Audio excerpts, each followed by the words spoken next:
todas las noches se aparece el espíritu de un ladrón para reclamar su botín.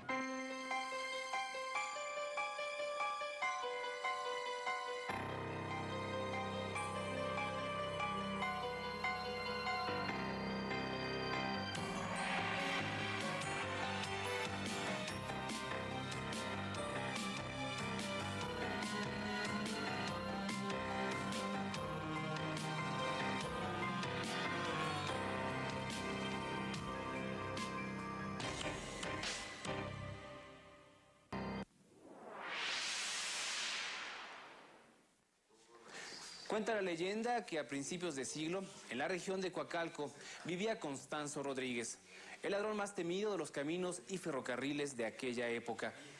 La forma en cómo fue muerto, dicen que su espíritu se aparece para reclamar lo que es suyo. Cuentan que se enamoró de una mujer, de una muchacha, de una joven, que era de las familias más riquitas, más destacadas en el pueblo, y él no tenía un nivel económico a la altura de ella. Por lo tanto, pues le prohibían a ella y a él el contacto con ella y que se realizara otra cosa, o sea, el matrimonio. Parece que eso le dio lugar a que este hombre tomara otro camino, y el camino malo, desgraciadamente. Se juntó con gente, pues, que les era más fácil asaltar, robar, que trabajar. Llegó el momento en que se organizó una banda de individuos compuesta por personas, hombres de toda esta zona. A la mera hora. Pues lo que tal si nos reconocen después. No, pues te pones para la casa. Sí, de todas maneras, aquí todo el mundo ya sabe. Pues ya lo dije. Pero yo los veo rejegos a estos. ¿Tú sabes cómo está la cosa? Pues sí, pero es para salir de pobreza. Exacto. Se organizaron y planearon asaltar el tren, el ferrocarril Hidalgo, que venía cargado con, pues, oro y plata de las minas del Real del Monte.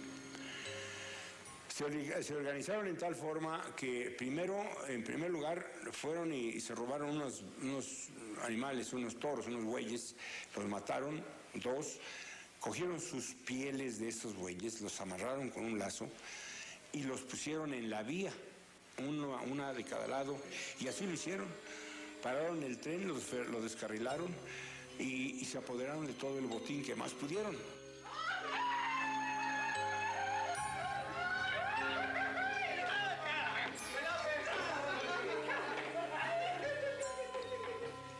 Tráete una botella.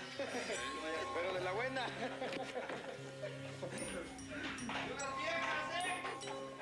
¡Ay, Constanzo, hombre! No les dije. Decía. Estaba la papa. El Pancho. Eches de oro en todos lados. ¡Qué bonito tronó eso! ¡Qué bonito tronó, A esta le tengo mucha fe. ¿Viste qué bonito caían uno por uno? Vas como pajarito. Nos has llevado otro caballo. A ver, revisa esa de Pancho. Ahí en la alcancía. Miedo que tenía, hombre. Vámonos pues a la hacienda. Vámonos. Dale. Págale mi Pancho. Ahí está, hijo. ¡Vamos! ¡Hasta luego, Melitón! Calladito. No se preocupe. Pero sí se apoderaron de todo el botín que pudieron. Ya fue tan notorio y tan delicado el asunto que llegó el momento en que le pusieron precio a su cabeza. Se le acusa de haber asaltado el tren. Se ofrecen 1,000 pesos por su cabeza. Yo lo conozco. ¿Sabe dónde vive? Sí, señor. Pues jálele.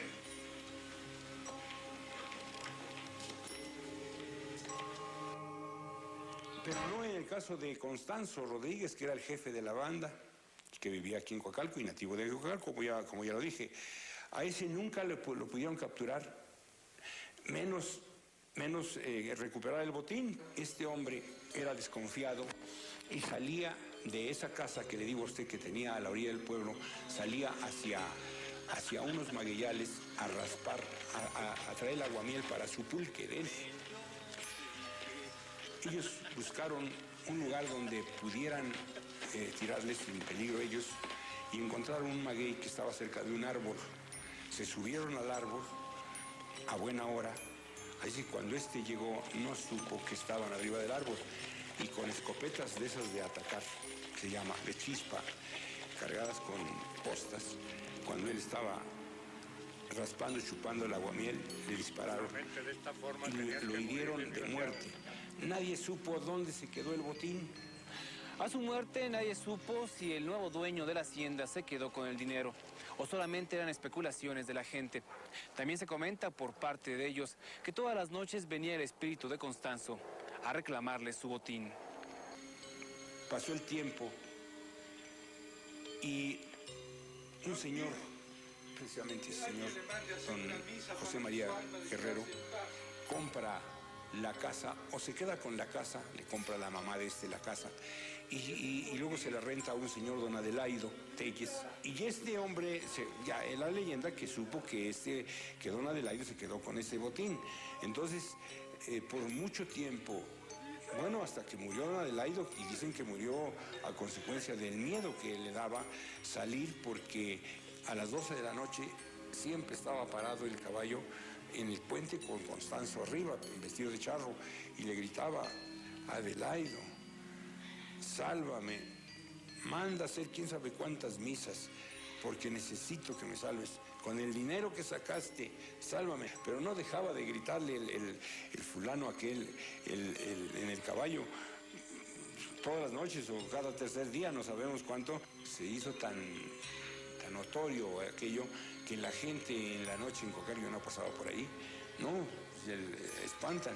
Y está Constancio en el caballo, en el diablo.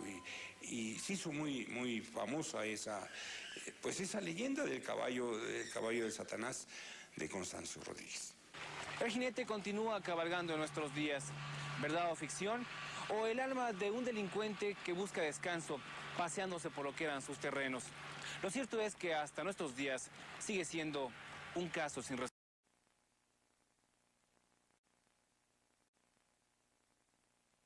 Tenía poderes para ver cosas que otros no podían.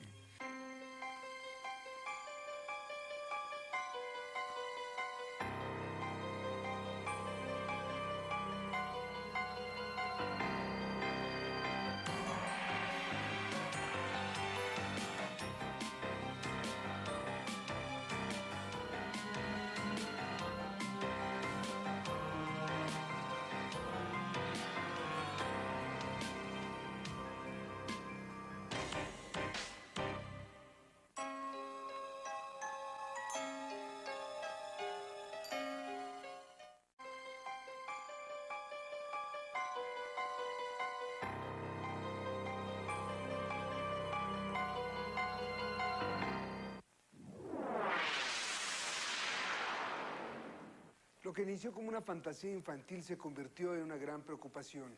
Un niño, Charbel, y sus tíos que nunca se conocieron llegaron al encuentro después de que ellos habían muerto, lo que para algunos fue el inicio de la visión.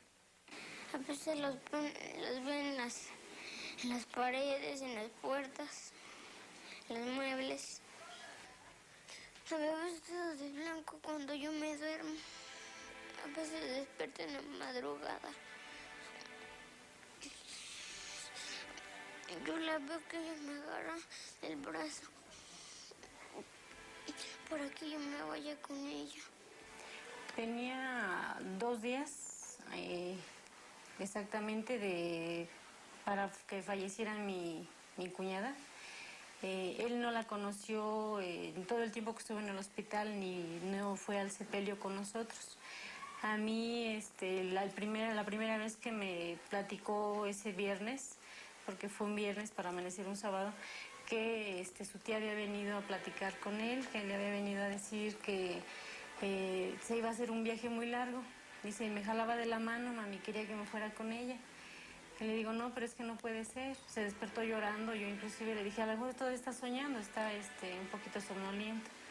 Pero no era eso, sino que todavía lo sacudí un poquito más. Y me decía, insistía en que se iba su tía y que se iba su tía.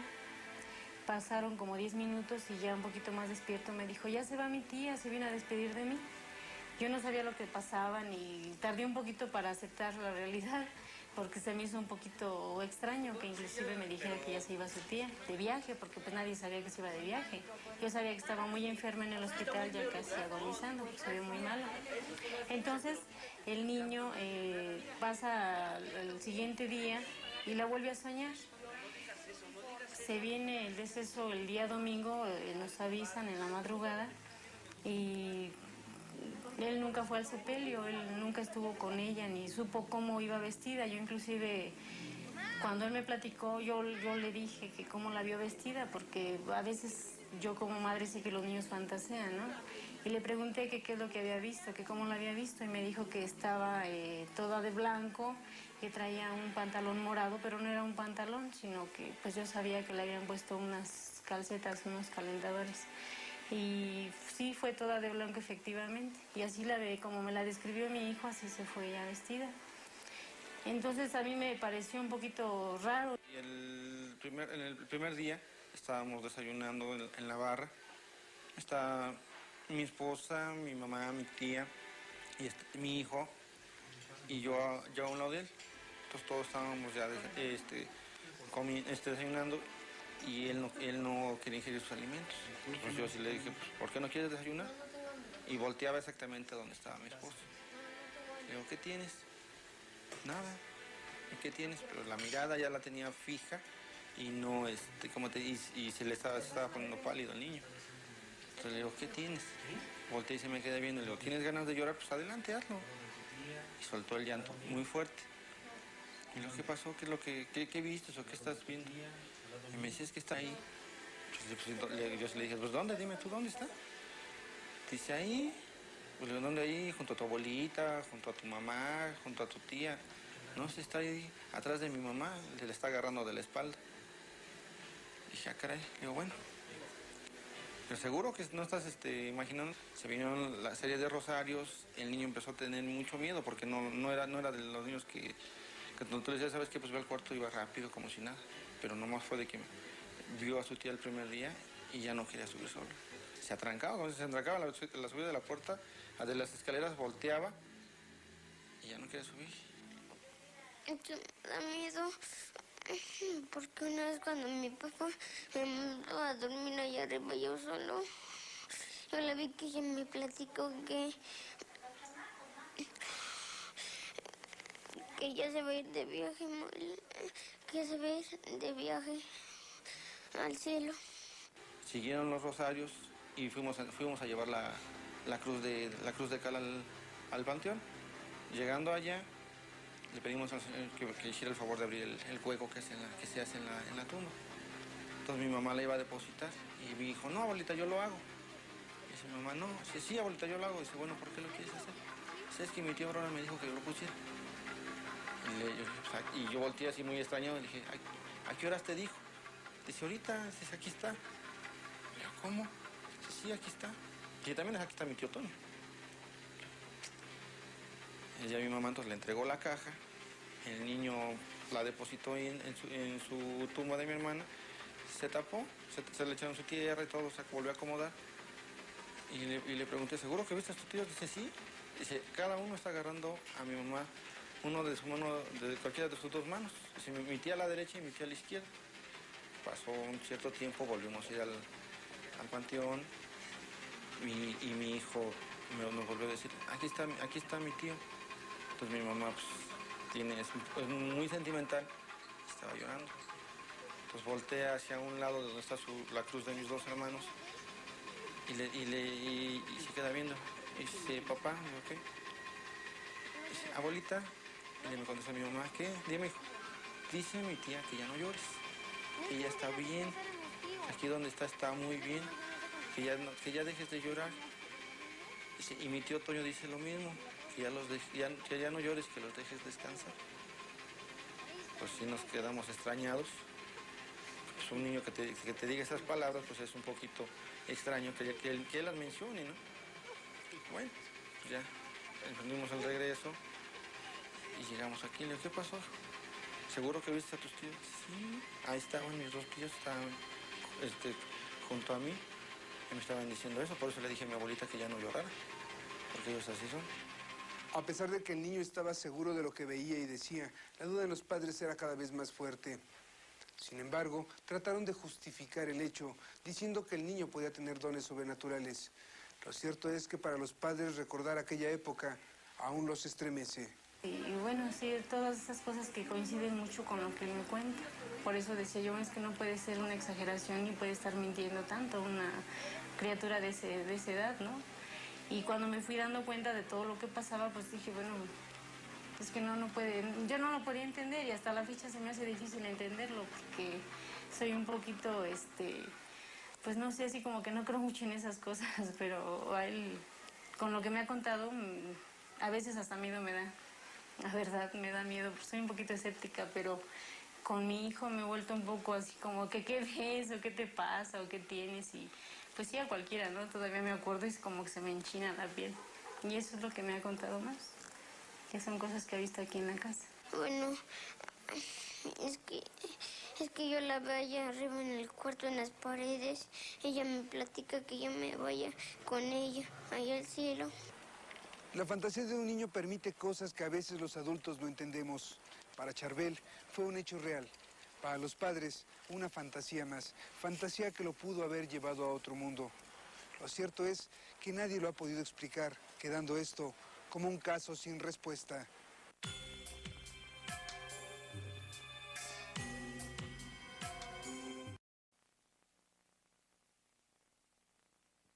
A un par de jóvenes campesinos los sorprende en el río un espectro.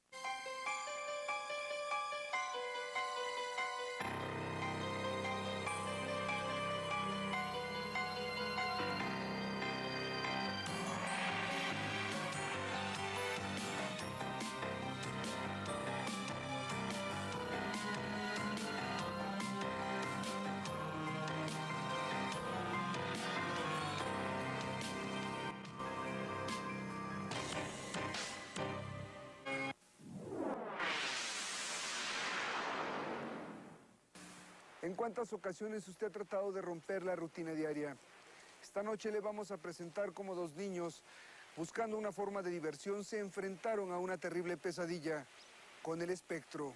Trabajábamos en el campo y ese día, como de costumbre, fuimos a dejarle de comer a mi papá. Ya después de la comida nos quedamos un rato a trabajar con él y estuvimos trabajando con él. De regreso pues hacía mucha calor y cansados del trabajo. El trabajo del campo es algo duro. Se nos antojó de regreso nadar en un río que pasaba ahí como a 5 minutos caminando. Pues siempre atravesábamos por un río, nos gustaba siempre ese río, nos llamaba la atención, siempre decíamos vamos a bañarnos, nada más que nunca llevábamos tiempo, se puede decir, para nadar. Entonces, un día nos dimos tiempo y le dijimos a nuestro padre que si nos daba permiso de bañarnos. Y dijo, está bien. Dice, nada más terminen de su trabajo y se van. Para eso, en el camino se nos hizo un poco tarde. Veníamos nosotros con una resortera tirándole a los pájaros, no sé, se nos fue el tiempo. Llegamos al río eso de las 6 de la tarde, más o menos. Nos metimos y cuando el momento estaba más emocionante de que andábamos nadando, andábamos felices, no sé, sentí yo la sensación que alguien me llamaba hacia atrás. Cuando volteé era una persona, se puede decir, porque era un humano, nada más que lo que yo no comprendo es que tenía nada más medio cuerpo, lo que es de la cintura hacia arriba. Era un señor de aproximadamente unos 80 años, ya anciano. Entonces nos metimos al río, estábamos nadando bien a gusto, cuando mejor estábamos, mi hermano me empezó a señalar hacia mi parte, hacia atrás, pero no le entendía porque no me hablaba, decía, ¿qué quieres? Y me decía, voltea a ver así, pero que enseñes, como queriendo que yo volteara. Cuando volteo, estaba una persona de medio cuerpo. Al parecer era una persona ya madura, una persona ya de edad, un viejito de barba, y nada más se le veía medio cuerpo. Los pies nunca se los vimos. Sería la maleza de las hierbas, pero no, porque lo teníamos a una distancia de 3 metros. Entonces nos quedamos paralizados, traumados, y lo que fue agarrar las cosas y correr. Agarramos los zapatos, la ropa así como estábamos, salimos en calzoncillo corriendo.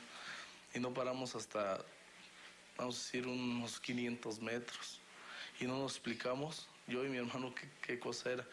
Y nos echamos a correr hacia el lado opuesto. Y cuando volteamos, ya el señor no estaba. Volteamos aproximadamente a los 10 metros de que corrimos. Se nos ocurrió voltear del miedo y sentíamos que nos iba siguiendo, no sé. Volteamos y ya no estaba el anciano.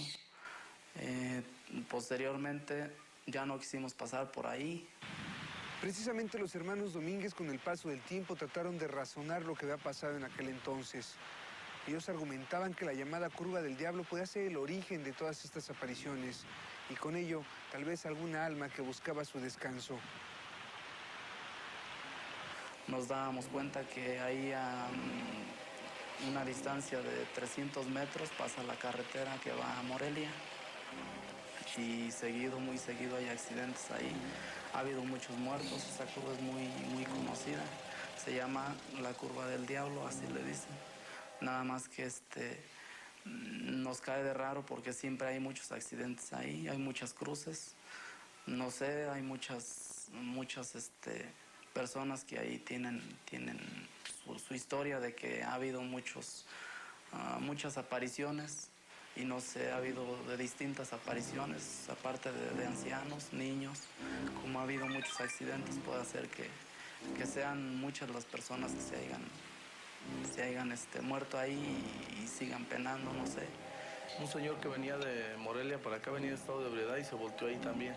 Entonces ha habido varios muertos y puede ser que alguien se esté apareciendo ahí. Son cosas que realmente no tienen solución, no le hallo yo explicación alguna. Son simplemente, ahora sí que uno se da una idea, pero no le encuentra una solución, porque como le digo, ha habido muchos muertos ahí, muchos accidentes, se ha muerto mucha gente de diversas edades, diferentes edades, y realmente no le encuentro yo solución a este caso. ¿Por qué aparecérsele a unos niños? Pues le aparece a una persona mayor. O sea, algún alma que esté penando o quieren que les pongan sus cruces a los que se murieron ahí o algún mensaje tiene el viejito Las dudas continúan y por más que se busque explicación, existen todavía muchas preguntas en el aire. ¿Cuál es el significado de esa imagen que se presentó en el río? Han pasado ya muchos años y sin embargo tratan de razonarlo aún. Pero mientras no se pueda explicar la experiencia, esto seguirá siendo un caso sin respuesta.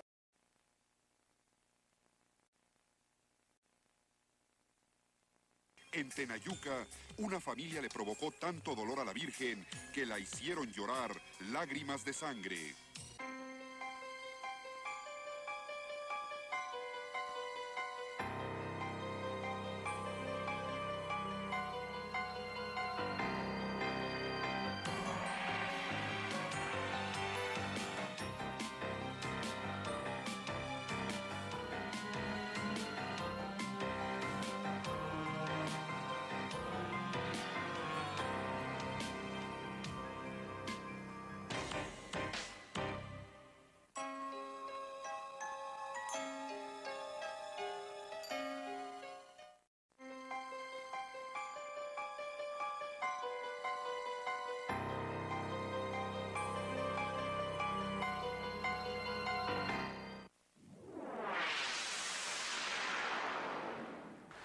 En el hogar de una familia en el Estado de México, nadie imaginó que una buena mañana la Virgen de su altar se pondría en contacto con ellos a través de un milagro. Desde entonces, esta casa se ha convertido en el adoratorio de la Virgen que llora sangre. El 1 de diciembre, que cayó domingo, yo me levanté como una mañana cualquiera, como cualquier otra.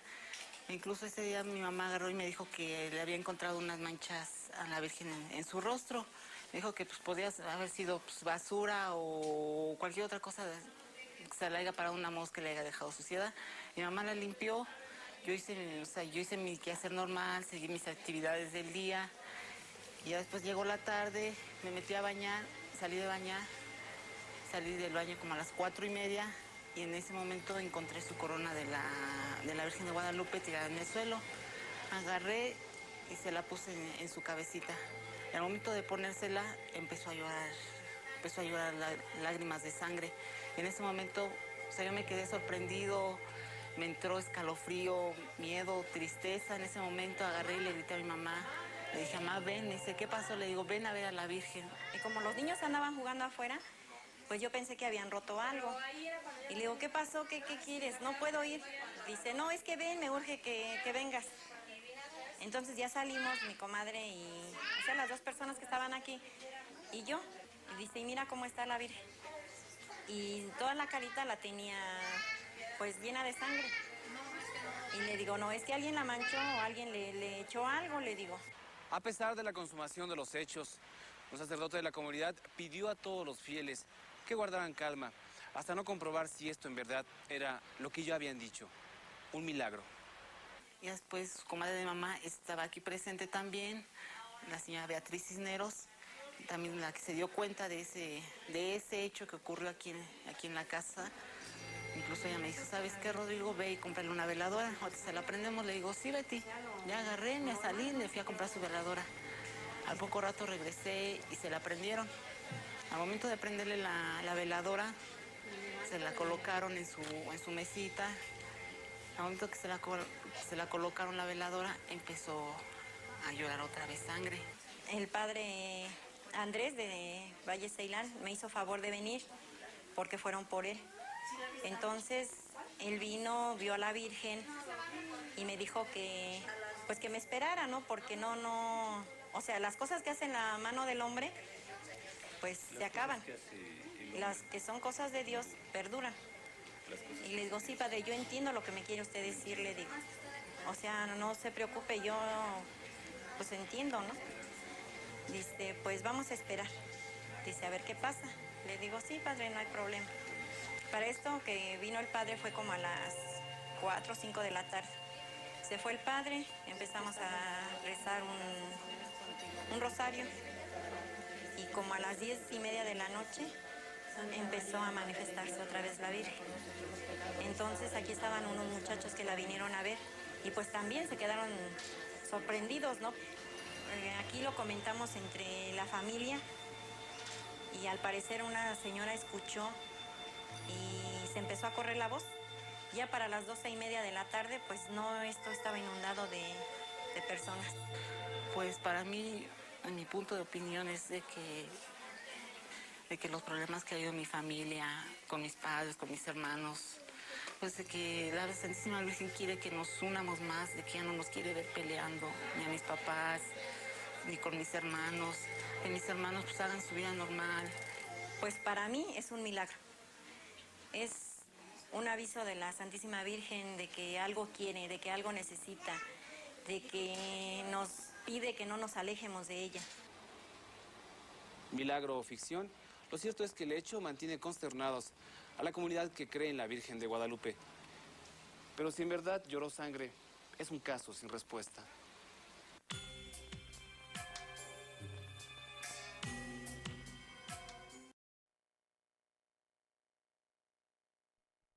Un espíritu se venga de una familia que no tomaba en serio a la Ouija.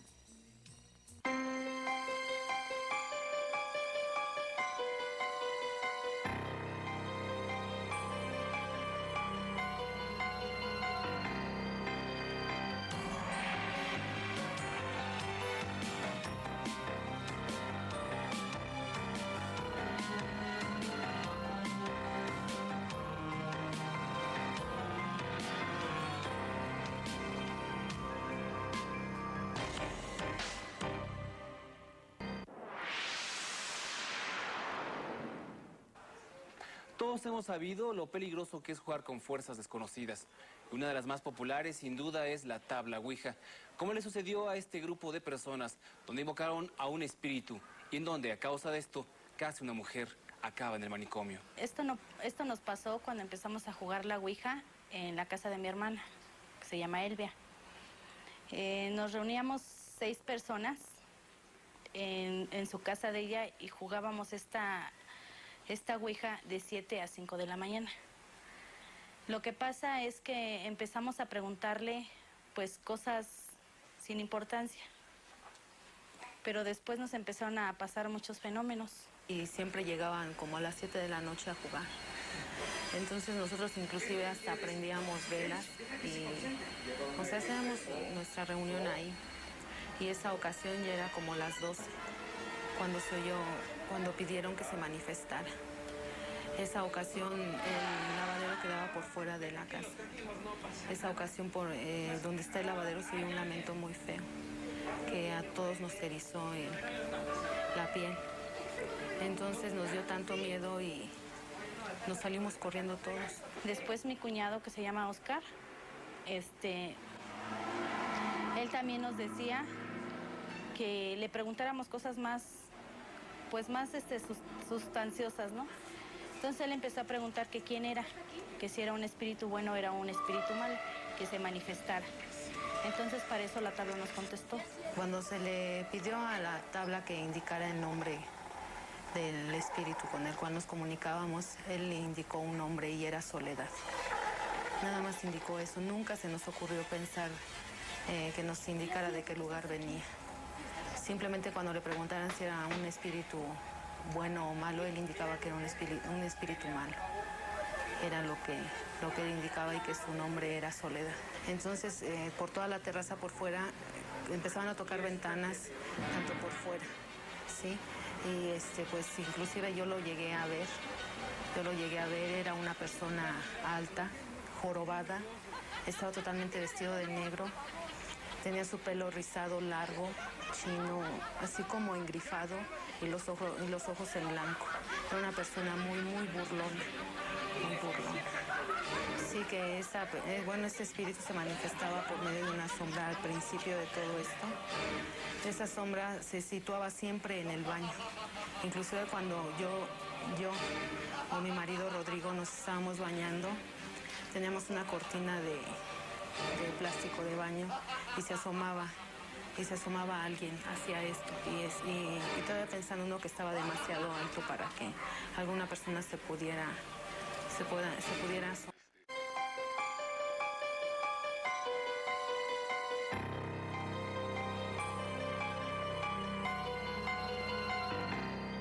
Yo notaba un cambio en ella, no físico, pero sí de carácter. De repente se volvió muy agresiva y cuando estaba bien, normalmente era muy nerviosa. Bueno, se hizo muy nerviosa, muy espantada. Cualquier ruido le afectaba demasiado. Pensaba que ya estaba manifestándose el espíritu Pero después yo vi que ella empezó como a flaquear, como que ya no era ella y la verdad a mí sí me daba miedo porque como su casa tiene una especie de balcón, yo dije no se nos vaya aquí a salir y se nos vaya aquí a matar porque era la intención ya de mi hermana.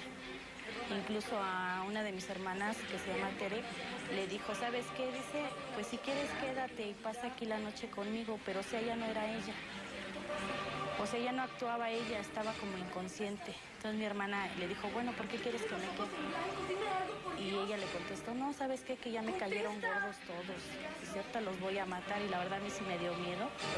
Yo lo que sentía era de que algo caliente me recorría desde la punta de los pies hasta la cabeza. Y yo me empezaba a sentir una persona muy grande, grande, grande. Y como que ese espíritu quería dominar mi sentimiento o mi espíritu. Sí, muchas veces ese espíritu como que me quería arrojar a hacer barbaridades, ¿no? Posiblemente empezaron a tocar las ventanas de la terraza, tocaron la puerta, abrimos, no había nadie. Total, empezó un pánico inclusive colectivo de las 3 parejas que estábamos. Nos salimos del departamento, fuimos a comprar cigarros, estuvimos como una hora fuera y de regreso al departamento vimos a esta persona o lo que fuera, ¿no? Columpiándose en el balcón o en el barandal. Era una persona, pues yo pienso que era un poco más alta que yo. Pues más que nada nos espantamos, ¿no? Y empezamos a gritar que allí estaba, que si todos lo veíamos o que si nada más éramos algunos los que lo veíamos. Pero todos, no, sí, ahí está y está haciendo esto. O sea, todos describíamos lo que estaba haciendo, ¿no? Todos lo vimos y pues ya fue el pánico colectivo totalmente, ya no quisimos regresar ahí en esa noche, ¿no? Entonces, posteriormente, mi hermana ya jugaba sola a la ouija, pero ya no era ella. Entonces, mi esposo, que se llama Pablo, decía, ¿sabes qué, hija? Pues ya a mí ya no me gusta esto. Entonces, mi hermana le empezó a decir que ella veía unos ojos arriba de la cabeza de mi esposo. Entonces mi esposo pues empezó a erizar también y dice, ¿cómo es posible? Dice, sí, dice, yo estoy viendo unos ojos arriba de tu cabeza. Entonces empezamos a jugar y nos metimos tan a fondo, que esta persona ya se manifestaba. Bueno, lo que sentía yo era mucho miedo porque ese espíritu se manifestaba ya conmigo y yo ya lo sentía dentro de mí. Más que nada yo sentía una sensación muy rara y la sensación que más sentía era burla hacia todos y coraje hacia todos porque cuando este espíritu se quería manifestar, los demás no me creían. En este caso mi hermana Tere me hacía muchas burlas, me decía que pues yo todo lo estaba inventando. Inclusive a una ocasión yo le dije, bueno, no yo, el espíritu que yo ya sentía dentro de mí, le dijo que si tenía alguna duda que se quedara. Muchas veces yo ya no quería acceder a jugar por temor a lo que fuese a pasar, pero pues me dejé llevar por todas las demás personas que estábamos ahí reunidas siempre. El juego dejó de ser divertido. El espíritu invocado ya no necesitaba la ouija para hacerse presente. En verdad, el asunto iba en serio. No podía yo dormir, se acabó la programación de televisión, la apagué.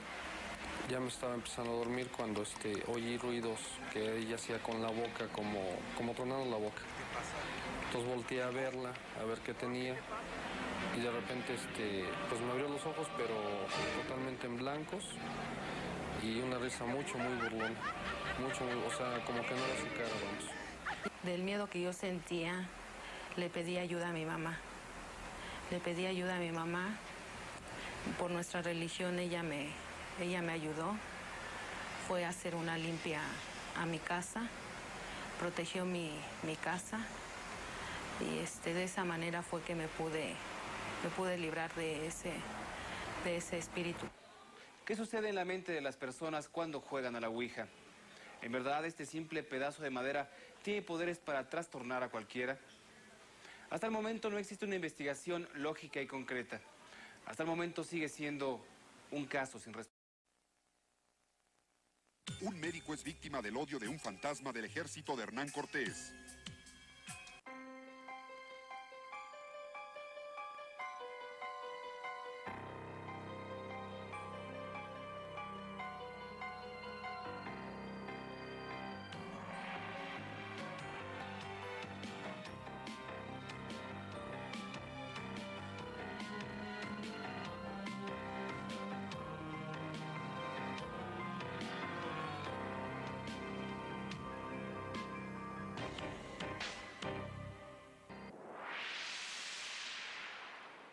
Se dice que los objetos guardan la energía de sus propietarios, pero lo mismo sucede con las personas. Tal es el caso de Manuel, que fue perseguido por un fantasma de la época de la colonia desde que era estudiante. Desgraciadamente esto no paró con él, lo siguió hasta su hija. Bueno, todo inició alguna ocasión que yo estaba haciendo un trabajo de mi escuela cuando era estudiante. Yo soy médico. Tenía un aparato de trabajo cerca de mí. Estaba escribiendo a la luz de una lámpara de escritorio. Sorpresivamente ese aparato se azotó contra el piso. Ay, pues yo me sorprendí. Me levanté de la mesa un poco mal por la luz que tenía yo ahí. Estaba oscuro el cuarto y prendí la luz. Entonces el aparato pues estaba hecho pedazos, ¿verdad? Y pues yo no entendía, no alcanzaba a entender en ese momento cómo era posible que hubiera sucedido eso, puesto que era un aparato metálico. Esa cosa que estaba ahí, yo pienso, empezó a tomar un cariz más agresivo sobre de mí, puesto que rompía mis libros, me rompía los aparatos, no sé, me hacía muchas maldades, ¿verdad? Yo me daba cuenta esto día tras día porque pues salía a trabajar o a la escuela y regresaba y pues todo estaba roto. Entonces yo tuve dificultades con mi casera. Más adelante pues siguieron las maldades, ¿verdad? De encontrar la cortina de mi closet hecha pedazos, mis trajes tirados en el piso, los ganchos rotos. Y eso pues sucedió en una noche solamente, cuando yo estaba dormido. Y yo desperté y me encontré todo ese desorden. Me decía yo, bueno, pues, ¿qué está pasando aquí, no? Y la señora pues me juraba que no, que nadie entraba, ¿no? Entonces pues yo opté por preguntarle primero o contarle más bien que me estaba sucediendo ahí cosas raras, ¿no? Y me decía que en ese lugar había existido un panteón anterior a que se construyera ese edificio. Y decía que probablemente lo que me causaba el problema pues era un cráneo que yo tenía ahí, que yo adquirí en la universidad para estudiar y que debía enterrarlo. Pero decía, bueno, pues yo no creo que tenga nada que ver ese cráneo, yo no le creía, ¿no? El tiempo siguió, yo le cambié la chapa al cuarto, no dejaba entrar a nadie y los problemas persistían de día o de noche. Alguna vez de día tuve la desgracia de encontrar o de ver volar mis libros por el aire en mi cara a las 11 de la mañana sin poderme explicar qué pasaba ahí, ¿no? Y pues empecé yo a tener cierto temor, ¿verdad? Una noche sentí que alguien se sentó junto a mi cama, se ladeó la cama, yo calculo una persona de unos 80 kilos, debe haber sido masculino, se sentía el apoyo de las manos muy grande, y el aliento inclusive, pero pues con el miedo quizás yo me quedé quieto, no me moví. En ese momento yo sentí mucho coraje, ¿no? Y me levanté quizá ya con el odio que yo tenía de tantas maldades y le pregunté a esta cosa, no sabía qué era, quién eres, qué quieres, qué tienes aquí, ¿por qué me haces tantas cosas, no? Y alcancé a oír, ¿verdad? Con una voz, le decía, de una persona fumadora más o menos, grande, unos 65 años, que me decía con una voz un poquito suave, pero sí ronca, me decía, me llamo Sebastián Romano. Dije, bueno, yo me quedé con el nombre, ya no acerté a hacer nada. Esta cosa pues desapareció. Posteriormente yo me enteré platicando con una persona en Chimalistac de un soldado de Cortés que era muy sanguinario y que esa era su actividad en Chimalistac, matar a la gente, y me decía que se apellidaba Romano. Entonces pues eso me acrecentó un poquito más la cosa. Dije, pues probablemente sí era, ¿no? La niña comenzó a tener un cambio en su manera de comportarse. Es más, llegó a sentirse como todo un soldado sanguinario. Hace tiempo, cuando venimos a estar a esta casa, tenía una niña pequeña, se llama Eunice. Pues empezamos a notar que tenía conducta pues muy agresiva. Nos preguntábamos que por qué, porque la señora que aquí nos ayuda a la casa nos comentaba que ella la enojaba, le decía, vete de aquí, la corría. A veces, en ocasiones, era muy destructiva. Al niño le aventaba cosas, estaba muy pequeño el otro niño, bebé. Entonces en la cuna, la bicicleta se la aventaba, se la echaba pues.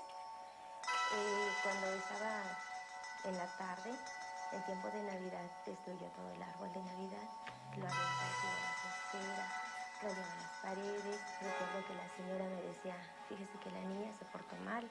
Le digo, ¿qué hizo? Dice, pues estuvimos peleando por el mueble, y dice, y ella lo jalaba, dice, y yo se lo quitaba, dice, y en una de esas agarró y lo aventó y lo tiró, y se rompieron los cristales, las paredes de madera también se desprendieron, dice, y ella después lo quería restaurar, dice, pero no podía. Dice, yo me preocupé mucho, dice, porque no porque se hubiera quebrado el mueble, sino porque la niña se iba a lastimar. Entonces, cada día para mí era muy preocupante, ¿no? Decir, bueno, mi hija, ¿qué está pasando? Y yo le dije a su papá, le digo, oye, fíjate que la niña, pues fíjate que ahora ya ha llegado hasta este extremo, ¿qué pasa? Y él es cuando empezó a investigar, dice, ¿sabes qué? Que a lo mejor la niña está mal, y buscó cómo buscar la energía que le estuviera provocando algún daño a ella. Y sí, la verdad, alguna vez hasta la filmamos cuando estaba haciendo así berrinches, pero no un berrinche de un niño, sino se revolcaba y estaba en su sillita y se movía mucho, se retorcía mucho. Entonces pues dice, no, esto no es normal. Él descubrió otra vez la persona que él tenía, este señor Romano, pudo haber sido la vía en que nuestra hija estuviera así en esa conducta. Y fue cuando empezó a eliminarlo. Tratamos de quitarlo porque la verdad que la niña, quién sabe a estas alturas qué hubiera podido hacer. Hasta que fuimos encontrando que llevándola a montaña, llevándola a meterla a un río, no sé, a sacarla de la ciudad, empezó a disminuir su actividad y se empezó a normalizar. Pero esto pues nos vino llevando 2, 3 años más o menos. Son materiales que pueden retener la energía. Pues a lo mejor es un material de esos porque francamente, que le digo, me han pasado cosas muy duras y eso de mi hija pues sí me pudo bastante porque me la desniveló muchísimo y hasta la fecha la niña todavía no está perfectamente normal. Realmente había energía en el cuerpo de esa niña, pero ¿por qué solamente se manifestaba en ella y no cuando Manuel era estudiante? Desgraciadamente, hasta el momento esto es un caso sin respuesta. Una familia es perseguida por la señal de una canica blanca.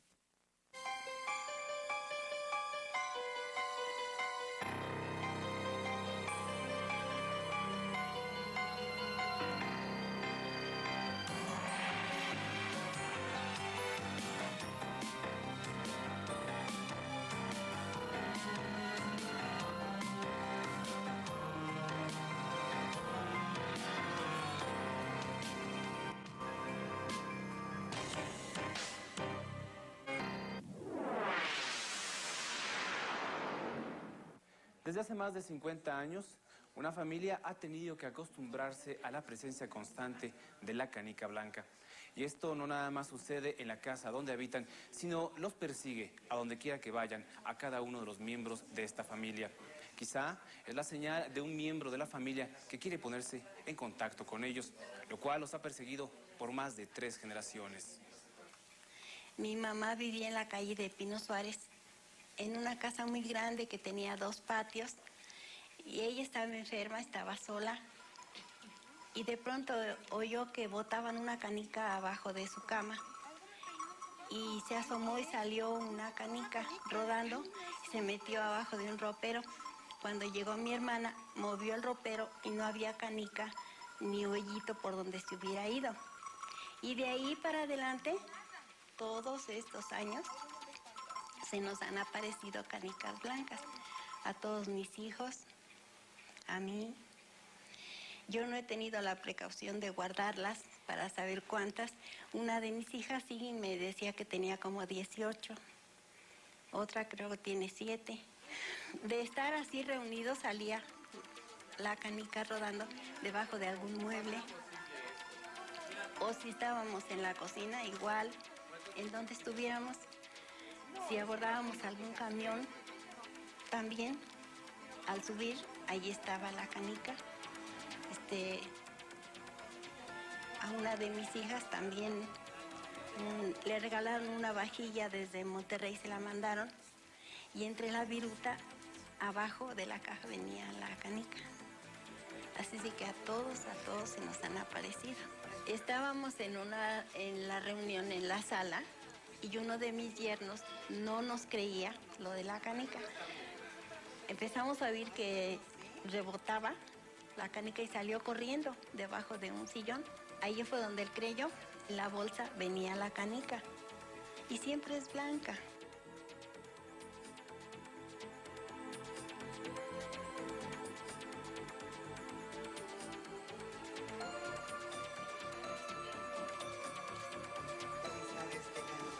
¿Pero qué es esto? Pues canicas blancas. Sí, pero ¿qué lo provoca? Pues no, nada, más que mi esposo un día de ver que ya teníamos bastantes, ¿verdad? Partió una a la mitad para ver si había algo adentro, hacía algo raro. Y no había nada. Y siempre de que se nos aparecía, nunca tuvimos algún caso así de que dijera uno por lo de la canica, ¿verdad? No. Pues nada más eso, que estando solos o con visitas, como fuera, de estar platicando, salía de algún mueble rodando la canica. Mi hermana vivía en Pátzcuaro, ella solita, y al llegar a su casa no hacía más que meter la llave a la chapa y ya se oía botar la canica adentro. Y ya entraba y la recogía la canica, ella debió de haber juntado varias. Y ella vivía en Pátzcuaro, muy lejos, ¿no? Así de que en donde estuviera cualquiera de mis hijos, podía aparecer. A pesar de que fue hace muchos años la primera aparición de la canica blanca, la familia, en lugar de temerle, se ha acostumbrado a ella, pues es parte de su vida cotidiana. Nunca me dio temor porque yo veía que era un color blanco. Si hubiera sido negra, hubiera yo dicho, nos va a pasar algo, ¿verdad? Nunca tuvimos una desgracia que lamentar en la familia y somos una familia muy numerosa. No, nunca ha pasado algún caso así de que apareció la canica y ya nos va a pasar esto. No, absolutamente. No, es que a ella nada más se le apareció esa. Y ya, al poco tiempo ella murió. Y entonces fue cuando a todos mis hijos empezaron a aparecérseles la canica. Pero nada más a nosotros en la familia. Y yo nunca pregunté a nadie porque pensé que no me lo iban a creer. Se podían hasta reír, ¿no? Pero pues yo digo que no era nada malo. Sí es algo que no sabe uno, bueno, que no lo puede uno explicar. ¿Por qué, verdad? No sé. Y le digo, nunca me dio temor, porque yo veía que era un color blanco. Sí fue raro, ¿verdad? Y es porque todavía siguen apareciendo. Nadie sabe cuándo terminarán de aparecer las canicas blancas, pero hasta el momento la familia se encuentra tranquila porque la presencia de las mismas no ha sido algo negativo para ellas, pero el origen de las mismas sigue siendo un caso sin respuesta.